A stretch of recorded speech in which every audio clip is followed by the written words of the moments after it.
पर मुख्यमंत्री सोरेन से जवाब तलब किया गया है। सोरेन ने ईडी से कहा है कि कार मेरी नहीं है। ईडी ने सोरेन के दिल्ली वाले घर से ये कार जब्त की थी और कल जिस तरह से निशिकांत दुबे की हम बात करें तो उनके द्वारा यह कहा गया था कि विनोद सिंह एक पिंप है जिसकी ये दरअसल कार है और क्या संबंध है हेमंत सोरेन के उनसे, ये बताएं हेमंत सोरेन। कई ऐसे गंभीर आरोप जो निशिकांत दुबे की ओर से लगाए गए थे हेमंत सोरेन पर, मुख्यमंत्री पर, लेकिन अभी क्या अपडेट मिल रही है इसे लेकर लोमस झा मेरे सहयोगी इस पर नजर बनाए हुए हैं, ग्राउंड जीरो पर इस वक्त मौजूद हैं। लोमस, क्या जानकारी मिल पा रही है? पिछले 5 घंटे से ये पूछताछ जारी है। बिल्कुल हिमानी, साफ तौर पे जो हेमंत सोरेन से पूछताछ हो रही है और जो ईडी पूछताछ कर रही है उसको लगभग 5 घंटे होने वाले हैं। आप मेरे पीछे देख सकते हैं, यही वो सीएम आवास है जहां पर अंदर ईडी के तमाम अधिकारी मौजूद हैं जो कि पूछताछ करने के लिए एक लंबी सवालों के जो जवाब चाहिए थे, जो लगातार ही ईडी तलाशने की कोशिश कर रही थी और लगातार ही समय मांगने की कोशिश कर रही थी।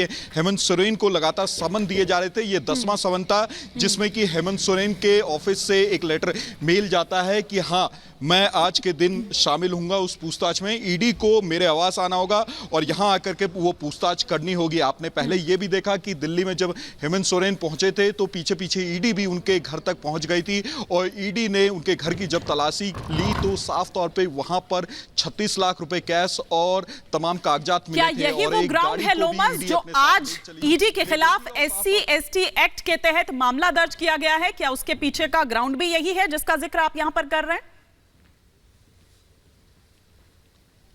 बिल्कुल साफ तौर पे हिमानी, जिस तरीके से वो कंप्लेंट कॉपी दी गई थी उसमें साफ तौर पे लिखा था कि ना तो ईडी ने पहले कोई नोटिस दिया और अचानक से वो मेरे दिल्ली आवास पे पहुंचती है और पहुंचने के बाद इस तरीके से उनके द्वारा कार्रवाई की जाती है। मेरे ड्राइवर से वो लगातार पूछताछ करते हैं, लगभग 15 घंटे तक मेरे घर में रहते हैं। पूरी तरीके से मेरी छवि बिगाड़ने की कोशिश उनके द्वारा की जाती है और उसके कारण कहीं ना कहीं जो दूसरे बीजेपी के जो नेता हैं उनके द्वारा लगातार उन पे आरोप लगाया जाता है कि जो झारखंड के सीएम हैं वो फरार हो चले हैं, झारखंड के सीएम कहाँ हैं। और अचानक जब सीएम रांची में यहाँ पे प्रकट होते हैं तो साफ तौर पे जो तमाम नेताएं होते हैं उनके मुंह पे एक ताला लग जाता है। लेकिन बात सवाल ये होता है कि जो बड़ा घोटाला है, जो जमीन का घोटाला है, वो उनके जो जुड़े हुए सवाल हैं उनके सवालों के जवाब क्यों नहीं देते हेमंत सोरेन? क्यों लगातार वो बसते हुए नजर आते हैं? जब 10वां समन उनको दिया गया तब अचानक सीएम ऑफिस से ईडी को एक मेल जाता है कि आज मुख्यमंत्री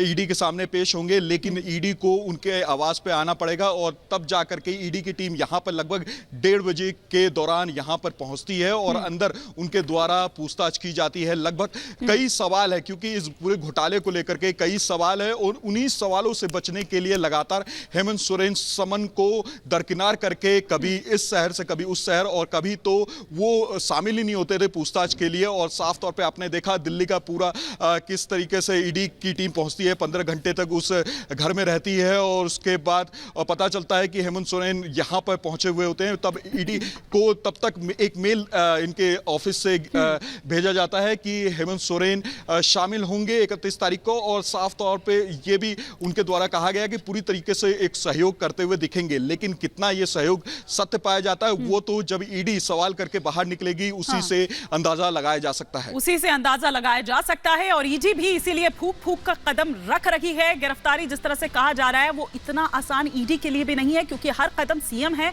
फूंक फूंक कर रखा जा रहा है। ये अलग बात है कि पूछताछ की जल्दी थोड़ा सा ज्यादा थी कि 31 तक डेडलाइन थी, लेकिन उससे पहले ही दिल्ली आवास पर पहुंच गई थी।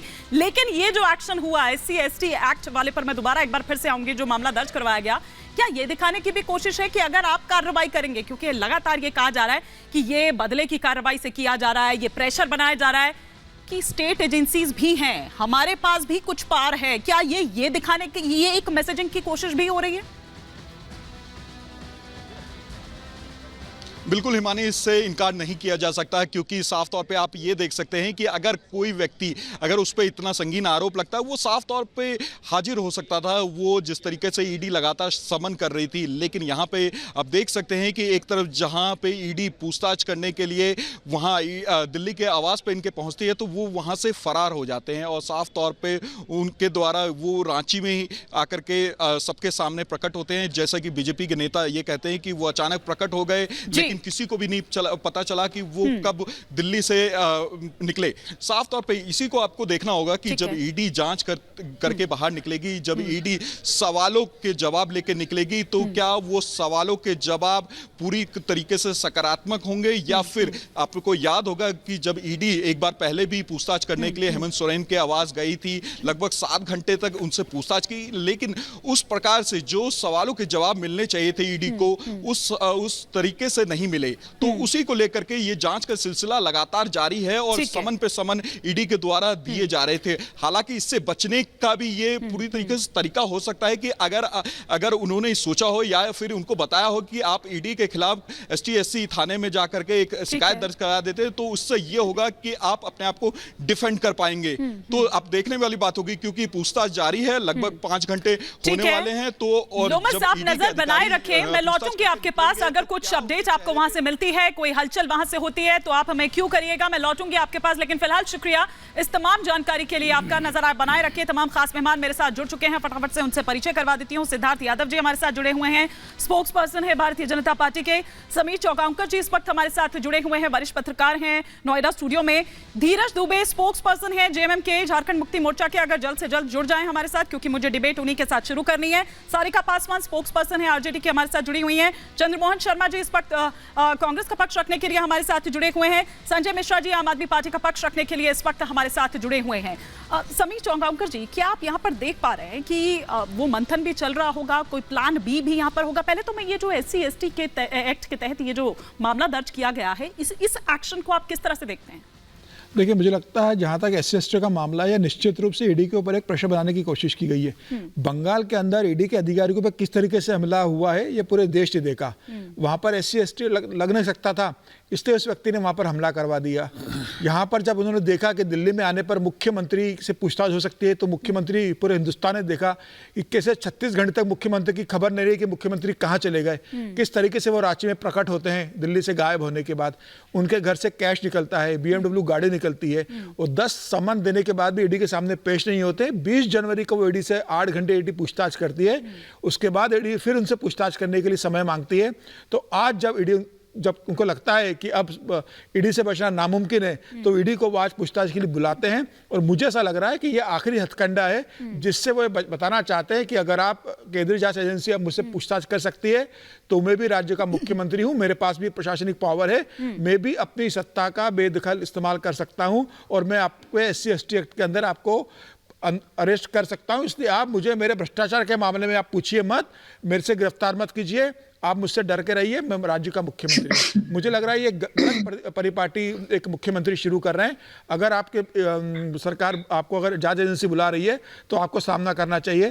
क्या कल अरविंद केजरीवाल भी इस तरह की हरकत करेंगे? अरविंद केजरीवाल को भी बुलाया गया।